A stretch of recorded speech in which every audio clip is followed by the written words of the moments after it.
Hello and welcome back to another episode of The Lazy Entrepreneur. I'm your host, Sam Priestley, and we're here as always with my lovely wife, Emma. Say hello. Hello.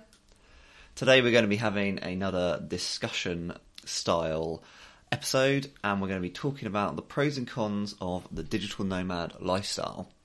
It is something that we've lived at one point. We spent from March 2015 to July 2017, so about a year and a half. And it's something we're thinking about potentially doing again, maybe in July. And it's also one of the lifestyles that I think people see as like the end goal of starting your own business, becoming like a lifestyle entrepreneur, the kind of entrepreneurship that I like to talk about in these podcasts. Digital nomad is someone who doesn't have a base, kind of lives out of a suitcase and travels the world working online or experiencing life online, basically. It's not just limited to people who are working, it's also for retirees, but the main thing is not having a base, the travelling aspect of it, and being able to live a normal life through online means. Yeah. Travelling the world full time as a sustainable lifestyle sounds great, but it's not quite as good as it sounds, and there are some pros and cons to it, which we'll hopefully cover today.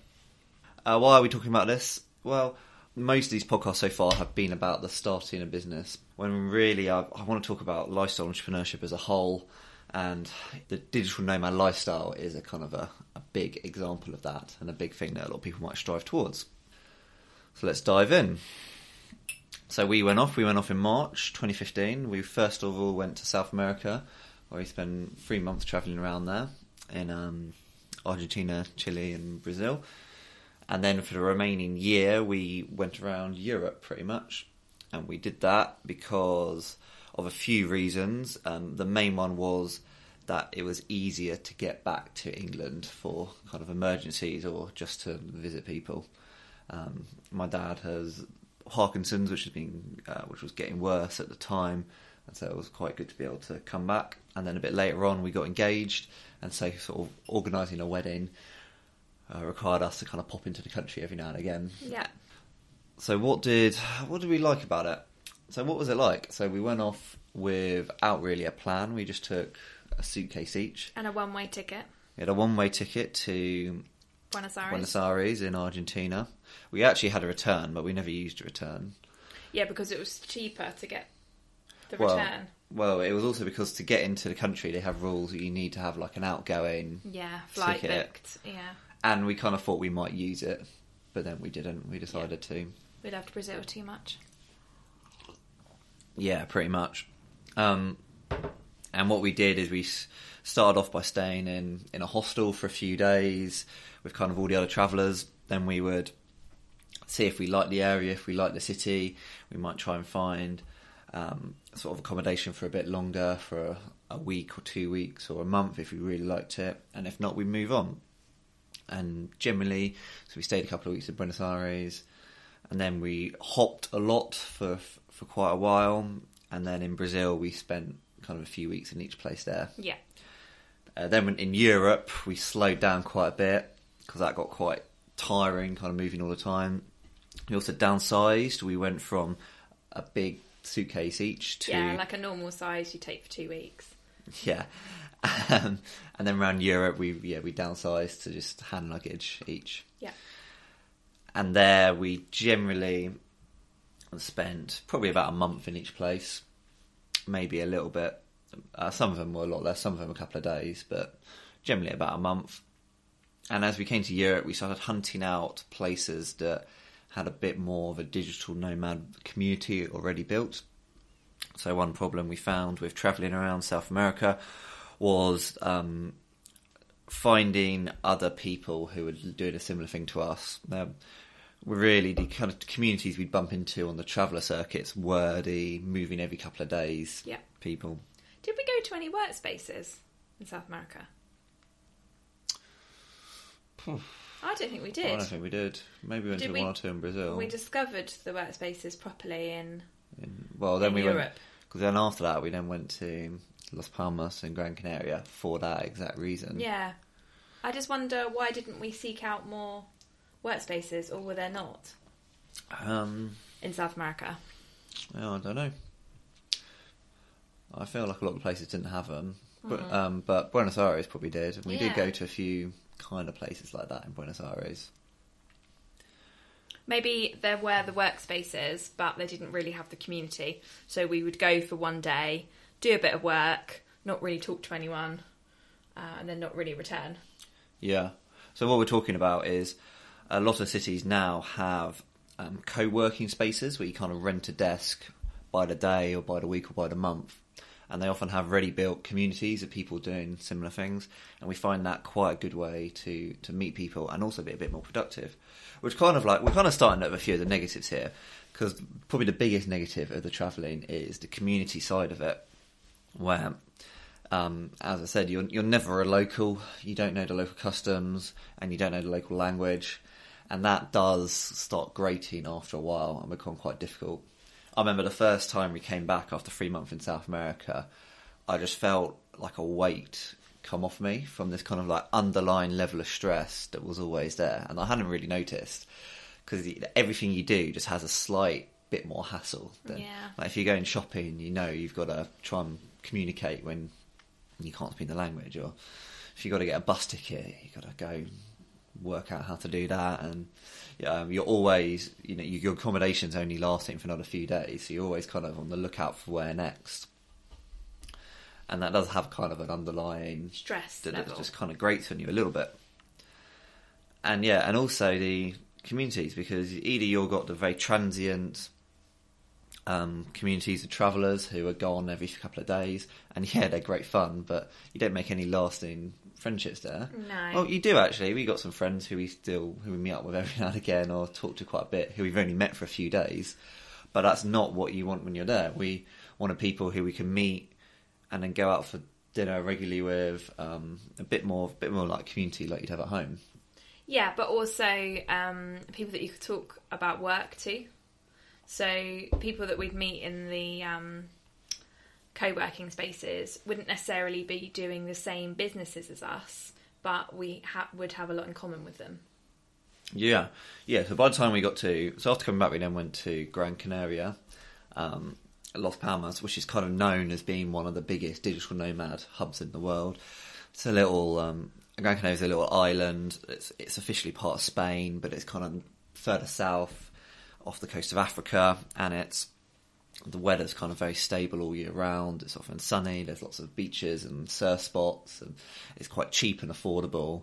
And a lot of digital nomads, and it's got a very good tax system, so a lot of digital nomads are kind of based out there and will hop from there to different places. Yeah, we'd really recommend going. It was really good. It was a good place, and there's loads of workspaces. There's loads of, every night you could go along to a different event, a different networking or social event.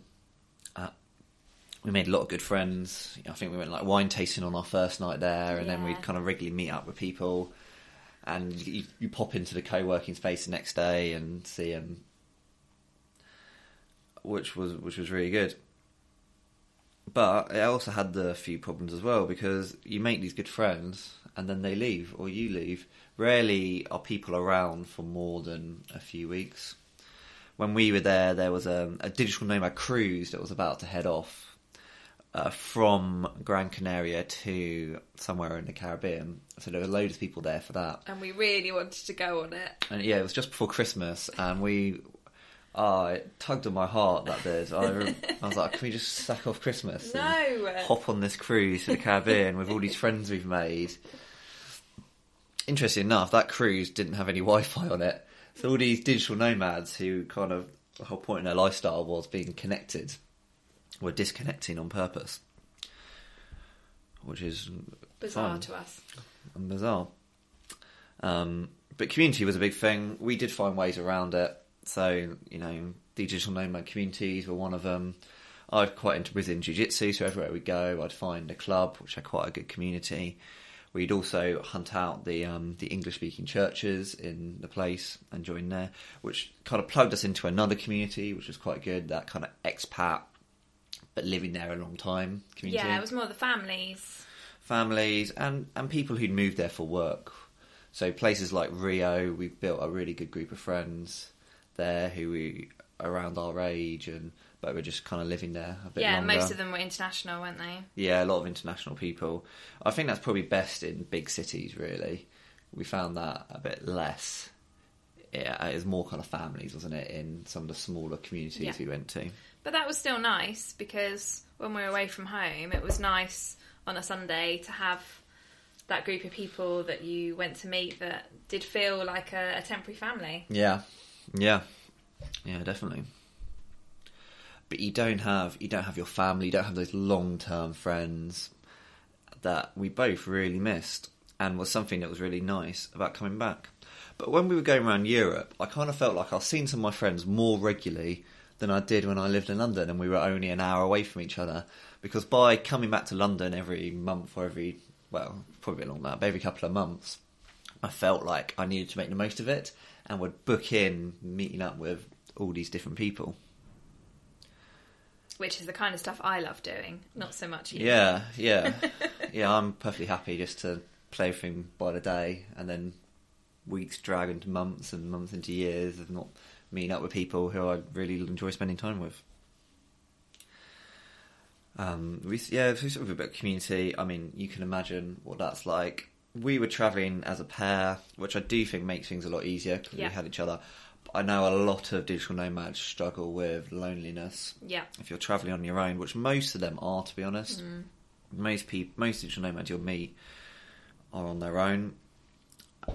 And there's a few communities on Facebook and stuff, which I'm still a member of, and hear people asking questions. And I think loneliness is the biggest one that people bring up. How do you get around that? And I don't think there's a good answer to that. People do find ways.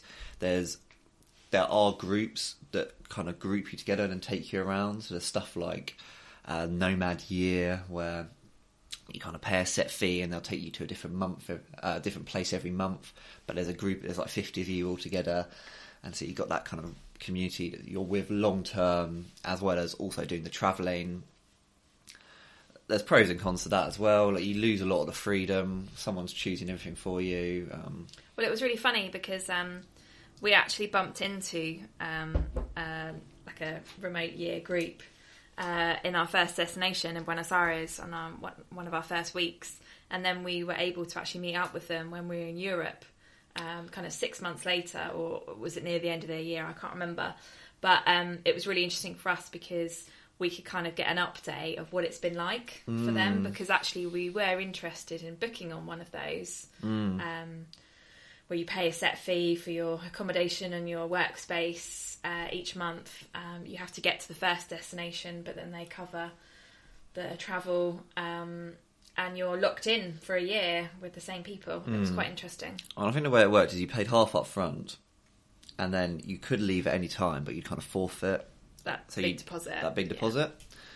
And by the time we met up, quite a few people, I don't know whether it was as much as half, but a lot of people had dropped out. Yeah. And it seemed that it had split. The thing that surprised us was we thought that most people becoming digital nomads would already have a business. Yes. Some way of supporting themselves financially. But that wasn't actually the case. I'd say that most people we met had quit their job, saved a bit of money, left, and then tried to build a business on the road. Yeah, which is so hard. And we'll talk about that a little bit more in a second. But what that ended up meaning for the Nomad Year was you ended up 6 months in with this divide of people who'd made it and were making good money, and the people who hadn't and had just turned it into a holiday. Yeah. And I think there was a bit of bitterness there. It reminded me of being at university, but at university everyone has the same amount of money. Everyone gets the same student loans, so they've got the same spending power. Whereas on this, you've got people who are making potentially millions a year, living with people who are just living on their savings, and they're going out and getting bottle service in the club because they're just completed a big contract or whatever with their business, and the other people are trying to live up to the level, and that created quite a strange dynamic, which they love to bitch about, basically. Yeah. And we love to hear about. But I do feel like the people who are left by that point were loving it and will remember it forever, basically. Yeah, I think the route that they went on in terms of the cities and the countries was a really good mix. And I think it was a really good opportunity to travel with people that you wouldn't normally meet day to day. So you got the kind of travel element, the cultural element, but also pushing you out your comfort zone and getting to know people you wouldn't normally meet. Which brings me on to one of the things that is good about being a digital nomad, which the digital nomad year, the Nomad year, didn't have, which was how cheap it is. Yeah. So you actually paid a premium. I can't remember how much it was, but it was something like, I don't know, 20 grand for the year for the digital nomad year, where they would do your flights and accommodation. Yeah. Which is quite a lot more than what you would pay if you were just doing it yourself, yeah. and if you were self-planning. And so these people on this were paying what they probably would to live in London or somewhere like that, maybe a bit more for this year experience. Whereas a lot of people go digital nomading for the cheapness. Yeah. One of the biggest communities of digital nomads is in Chiang Mai in Thailand. And the reason it's there is because you can live pretty well on about $1,000 a month. We actually spent pretty much the same amount being a digital nomad as we did living in London, in flat shares in central London. Partly because we were moving quite a lot and we weren't particularly staying in the cheapest places. So even in South America, we stayed in the 3 most expensive countries, pretty much, in South America. And we like to eat out and drink, and we did lots of touristy things. We didn't hold back. Yeah, we did a lot more than we do here. Yeah. Yeah, we didn't hold back at all. I think we spent... what did we work out? It was about 2,500 a month each, pounds, is what we were spending while we were away. And that was a mix of, sometimes we'd be somewhere quite cheap, then the other time, you know, we're renting accommodation, short-term accommodation in London, which is very expensive, and then we'd be off somewhere where it was really cheap again, and but it did even out similar to what we were spending just living in flat shares. But one bit that was better was that we would always be in the best place of wherever we were.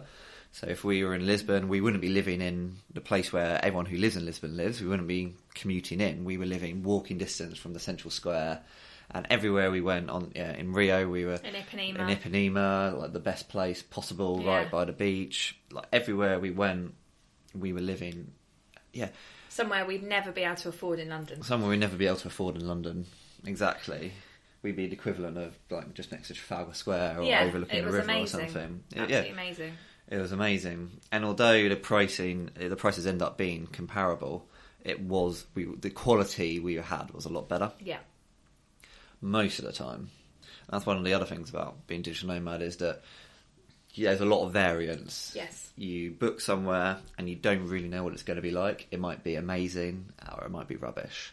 And we had our fair share of rubbish and we had more than our fair share of amazing. Yeah, I mean, that's kind of the fun of it. And the fact that it is temporary. I mean, if we moved in somewhere and it was really that bad, we could have moved out again pretty quickly. Yeah. I think with the exception of Lisbon, there was a lot of choice. Most places had a lot of choice. And the economy of short-term accommodation was a bit strange. So some places, actually in London, we got very nice accommodation quite cheaply. Yeah. Compared to what you'd spend renting. On a flat share, yeah. Whereas in Lisbon, the opposite was true. Short-term accommodation was very expensive, whereas long-term accommodation was very cheap. Yeah. Same was true in Malta. Short-term accommodation was very expensive. We were there out of season, so it was pretty cheap. Yeah, we had a really lovely flat. Other places were... So it really varied, and you kind of didn't really appreciate that till you went, because you look up the cost of living somewhere and it'll tell you it's this amount, but actually short-term living there might not be anywhere near that cheap. Yeah. We're kind of like flicking around all over the place, but let's go back slightly, still on the cost, to places like Asia and Chiang Mai, where a lot of digital nomads go. Yep. And something we bumped into quite a lot was people who went because of the cheapness of being a digital nomad, without a business already set up, with the plan of living cheaply and building a business. What do you think about that? What do I think about that? That is a good question. Would you recommend people do that? I mean, I think one problem we had with the travelling was that productivity wasn't very good. Yeah. So I think, like, working on a beach isn't practical. Yeah. The sun glares on you, you don't have any Wi-Fi, your battery runs out, all that kind of stuff. And a lot of places, you know, if you have a workspace, that's great. But also, whenever you're in a new place, you want to do all the touristy stuff. Yeah. There's always more fun things to do. When you meet new people, you want to go out drinking with them and having fun. But isn't somewhere like Chiang Mai or Bali, they have lots of cafes that have got good internet and they've got lots of workspaces that you can book into, so you're not kind of on the beach working. Yeah, so what I think is that if that's what you want to do, you need to make that like the explicit plan. So you're going not to be a traveller, you're going to like it'd be better to move to one of these places like we saw people doing in Las Palmas, where they're not planning on doing any travelling, they're moving there to start a business because of the cost of living and the taxes. And I think if you're moving to somewhere like Chiang Mai to do that, that could work out. Yes. But what we found was people were trying to have the best of everything and were getting trapped, basically. Where they would get a one-way ticket to Chiang Mai, they would spend their time there, working on their business, maybe working quite hard, maybe working a bit half-arsely, as they were like have a great time. Having a great time, and then slowly the reality started to set in, and they're earning enough to live. And then they always say one more month, and then they run out of money, and they can't get home. They can't afford to move home. Yeah. Maybe they can afford the flight, they can't afford the rent when they get there. They can't the afford on the rent. They got used to living in this cheap cost of living place, and they can't save up, reacclimatise to. And it's not just people who've outright failed; it's people who've kind of made it. Yeah. So there's a whole bunch of people who are working very hard for around $1,000 a month, an amount they can't live on in somewhere like the US or the UK, but they can live on in Thailand. Yeah. And they're a bit trapped. I've been trying to write. I started writing a blog post about this yesterday about scalability and the importance of scalability of the business, because a lot of these people are doing kind of gig economy style jobs on things like Fiverr or Upwork, where they're earning a very small hourly wage. Yeah, and it's really hard to get that work. And it's very competitive to get that work because you're competing with all the third world economies. Yeah, who can charge anything. Half what you are, even in your cheap place of living. Yeah. And they it's not like they can take on more work and make more money. Yeah. Because it's not scalable. And that's something you need to be very careful about when you plan out to begin with. And it's something maybe we'll do a podcast on that next. I think it sounds really good. Because I've been kind of planning that out a bit as a blog post. And it is important, and it's something people kind of assume they'll be able to sort out later. Yeah. But they don't. They end up trapping themselves, and they end up getting into this mindset where they can't afford to give up the income they're earning in order to take risks and try and take that scale. Yeah, because it's using all their time. Because if they quadrupled their price, they'd lose all their current clients. Yeah. Because all their current clients are using them for the value. Anyway, we'll talk about that another time. So let me try and kind of summarise some of the good and bad stuff. So good, you're travelling the world. That's pretty self-explanatory. You're staying in amazing places. You can Instagram everything, show off to all your friends. You're living in the best places in each place. By being a short-term resident in each place, you're kind of forced to make the most of it, which you do. You do a lot more stuff than you would when you live in a place and you take everything for granted. It can be cheap, depending on where you are. Maybe not as cheap as everyone pretends it is, and all the sales brochures will tell you, but it is cheap. It's cheaper than living in London. It might not be cheaper if you live in the country or in a smaller city in the UK, but it's definitely cheaper in London. And it is very doable. There's good Wi-Fi pretty much everywhere. There's good short-term accommodation options with Hostel World and Airbnb and all that kind of stuff. And there are digital nomad communities set up in a lot of places, and probably since we did it, which was A few years ago a few years ago now. We left in about a year and a half ago now. Yeah. So there's probably a lot more of these places, and you might think the last thing you want to do is go to an office when travelling, but actually it is good because there's a community there, and it does give you that kind of place to work. Yeah, it gives you a bit of structure. And they are open quite often 24 hours, so if your structure is working in the middle of the night, it works quite well. Yeah.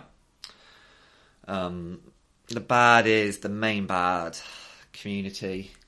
You know, you don't really have those long-term friends. You can make friends as you're doing it, but you're always having to make new friends. And always saying it's goodbye. Quite tiring. Always saying goodbye, which gets a bit draining. Yeah. There's a comfort being at home. There's an ease with having your own house, having your own apartment long-term that I think we take for granted. And when you're transient and always moving, you do feel it. And also about not being in with the local customs and language problems. There's a reason why a lot of people end up in places like Australia, which is different but kind of similar. Yeah, and doesn't appeal because of that. In some ways it doesn't appeal because, you know, it's just as expensive as here. Yeah. But in other ways, you know, being able to speak the language to everyone you go to. That's something that's quite nice about somewhere like Malta, where everyone spoke the language because English is a main language there. Yeah. Or somewhere like Budapest, where their language is so complicated that pretty much everybody speaks English. Yes. And often it's not very productive because you're making the most of living this amazing travelling life, and working on a beach isn't particularly practical, or you might be in an accommodation with bad Wi-Fi. There's loads of little things, or you might spend a day travelling. Those little things why it's not as productive as just having your head down working at home.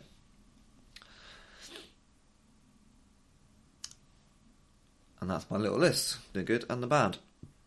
Let's talk a little bit about what we're going to miss if we're going to go. I've jotted down a couple of things while Emma was getting her coffee. I was thinking, what am I going to find it really difficult to leave if we go off? In Tunbridge Wells. Yeah, so our current living situation is we live in Tunbridge Wells, which is a very nice town. We're right in the centre. We can walk everywhere. We have a local business, our Pipe House Gin, which means we know a lot of the business owners and we know a lot of people around town. We're pretty embedded in a few kind of local communities. Yeah. Where we go along to a church we're very regular at and have a lot of friends at. I do Brazilian Jiu-Jitsu, which I do sort of 4 or 5 times a week, and I do that and meet the same people every time. We also have kind of the business community we're kind of involved with, and Emma does her supper clubs where kind of every couple of weeks, a bit longer at the moment, we host strangers in our house where they pay, and Emma cooks kind of a 3 courses with canapes and sweets and things afterwards meal. So we got a lot to leave. We've got a nice house. We've got a super king bed with a very expensive mattress. I've got my little podcasting and office studio here. We have a lovely sofa. I have a games room. We have you got your dining room and all your kitchen appliances, expensive kitchen appliances. Yes. We have a lot of possessions. We have a convertible that we can whiz around in with our hair whizzing. We have a very comfortable life. We have a very nice, comfortable life, which we'd have to give up. We'd have to get rid of most of our possessions. Yeah. Get rid of most of our clothes. Drop down. But what would we miss? I think I'd miss the comfort for one. I'd miss being able to come home, flop on our sofa, and relax, put on Netflix, whatever, and just kind of chill. Yeah. I'll miss that quite a lot. I don't think we ever stayed anywhere with a nice sofa in our whole year and a half. That's definitely not a priority with short-term accommodation. Yeah, some of the worst sofas. Yeah. I'll miss our bed, that's for sure. In the house, that's probably Do you know what I'm going to miss? I'm going to miss video games. I'll miss my desktop computer where I can play all my high-performance Steam games. Yeah, you always used to say that when we were travelling. I missed my computer to play computer games, which I never understood because you were always playing games on your phone. Yeah, but it's not the same. It's not the same. It's not the same. They're not as good. Don't really get that. Because I have my laptop, but there's not that much you can do on there. Got my little games room on my PlayStation, which was like the first thing I bought when moving in. Because I really want to give you an idea of Sam's priorities. I'll miss jiu-jitsu. Yes, travelling, I could move to a new jiu-jitsu place every time, but it's not the same. Especially as jiu-jitsu is often about lineage and loyalty. So moving up the ranks under one instructor is quite a big part of it and something I'd like to do. And if we leave... Got to start again.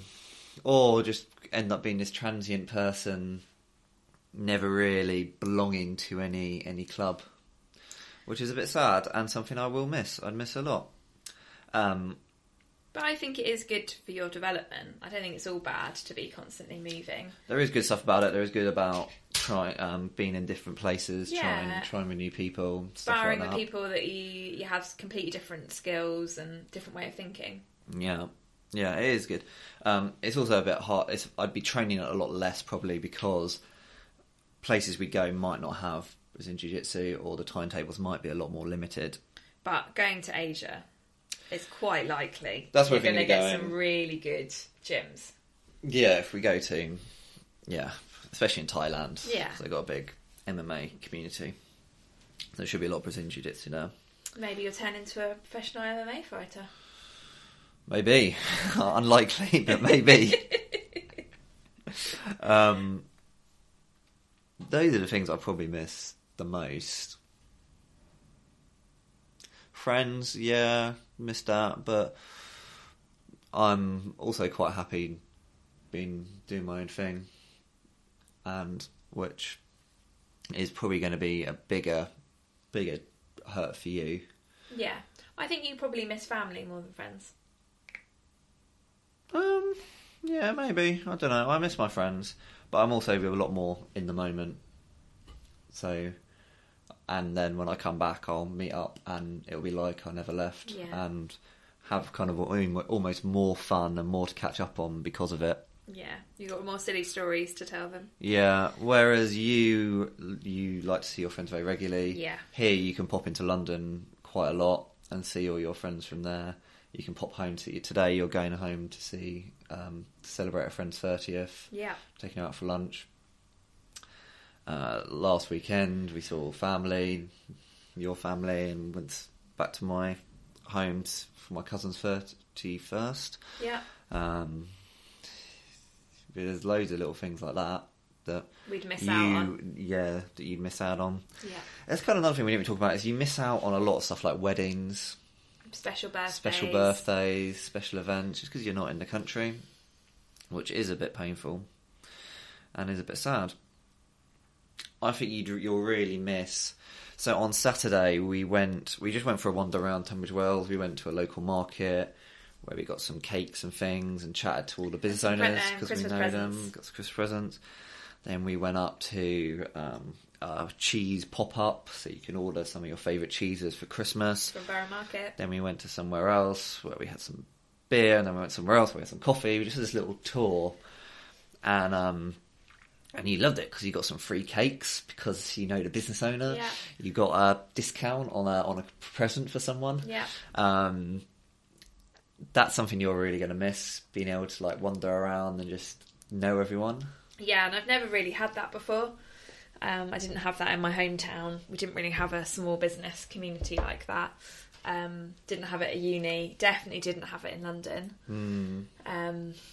Even if I did go to the same person for coffee every day at work, they would have no idea who I was. Whereas, living in a small town, it's a lovely feeling. People greeting you by name and asking you how your latest holiday was, or how's the gin going, whatever it is. Everyone's up for a chat. Definitely. I think that'll be quite quite different. I think we underestimate how nice it is here. Yeah. How good we got it, basically. Yeah. Even stuff like having a butcher with good quality meat who you know quite well, Yeah. and you want to experiment, you want to cook goat in hay, and you can go and put an order in and they'll source it for you, and all that kind of stuff, which you just don't.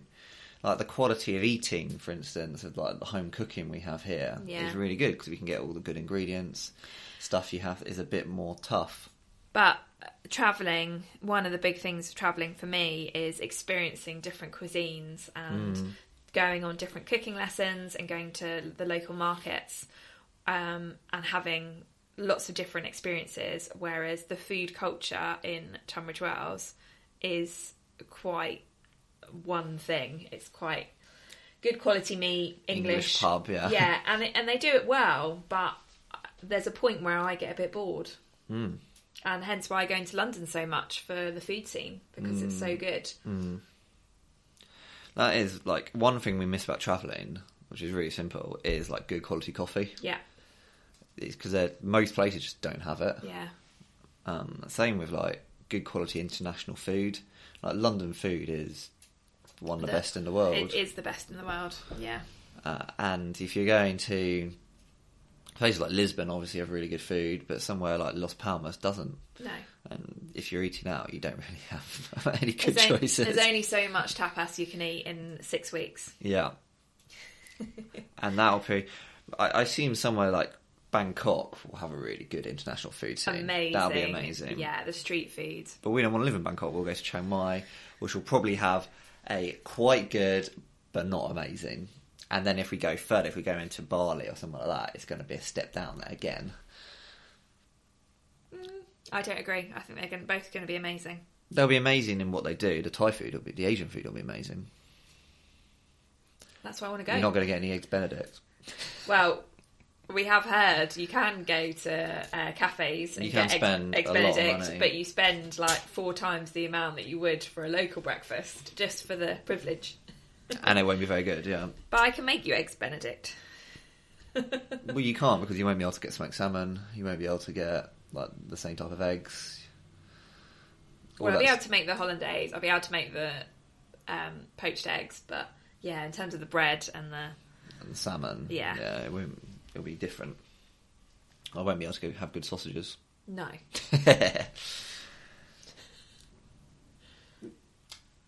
Yeah, sorry, this has been a bit of a waffly episode. Just kind of to summarise, let me quickly go through the pros and cons. Again, Instagrammable, live in the best places. It's cheap, maybe not as cheap as you'd want it to be, but it is cheap. You get to see the world, and you get to travel, different communities, all that kind of stuff. Bad is it's not as comfortable, it's not the same as being at home. There's an underlying level of stress. You don't speak the local language, you don't know the local customs, you're always kind of having to work a bit. It's not as productive, and you just don't have those long-term friendships and family that you do at home. That's kind of it. Like they're just different lifestyles. I don't think either one type of life is good. If we're talking about becoming digital nomads again, but it's not going to be forever. You can have a family while travelling. There are digital nomad schools that kind of travel the world, and I think as time goes on, they're going to get more and more set up for that kind of thing.